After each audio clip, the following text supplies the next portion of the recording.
Malas ang Pilipinas. Bakit po ba tayo minamalas? Pantakin po ninyo, noong 1950s, 1960s, ang Pilipinas po ay sumisegundo lamang sa Japan as one of the richest countries in Asia Pacific. Over the years, 60s, 70s, 80s, 90s, 2000, 2010, 2020, ang Pilipinas po ngayon ay bumagsak hanggang tayo po ay nabibilang na kulelat sa buong Asia Pacific. Naunahan na po tayo ng Japan, Korea, Taiwan, China, Hong Kong at Singapore, Brunei at Malaysia, Indonesia, Thailand, maging ang Vietnam po ay naunahan na rin tayo. Malas ang Pinas. Hindi po tayo nabiyayaan ng mga liderato na katulad ng mga Hudyo na si Abraham, Jacob, Judah, si Joseph, King David, King Solomon, Joko Widodo ng Indonesia. Malas ang Pinas. Mula po nung sinauna, mantakin po ninyo si Aguinaldo na unang presidente ay pinapatay ang kanyang kalyado na si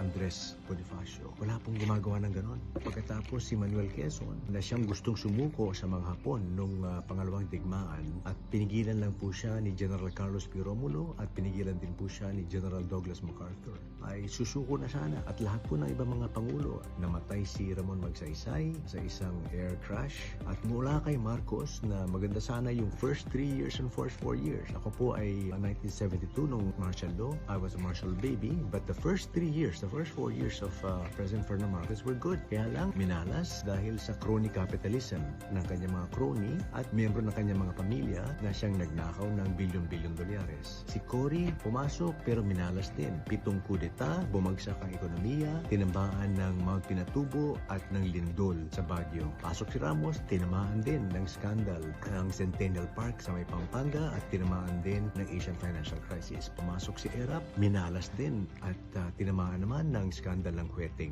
At pumasok naman si Gloria, maganda sana, ekonomista, pero tinamaan din ng mga kamalasan. Minalas sa Hello Garcia scandal at mga allegations of corruption against her husband and her family members. Pasok si Pinoy, maganda sana, honest nga, walang korap, mahirap walang korap, pero tinamaan din ng Yolanda at tinamaan din sa Leyte na 10,000 mahigit na namatay at tinamaan din ng Mama Sapano. Pasok naman si Duterte, bukod sa drug war, tinamaan din ng COVID. Napakamalas po ng Pilipinas. Si President Bongbong Marcos on his third year, nagkakasona lamang niya, nagmalaki na 5,500 ang kanyang mga flood control projects. Pero yun, tinamaan ng Typhoon Karina at hinatak ang Southwest Monsoon o habagat that resulted in tremendous flooding in Metro Manila. Bakit tayo minamalas?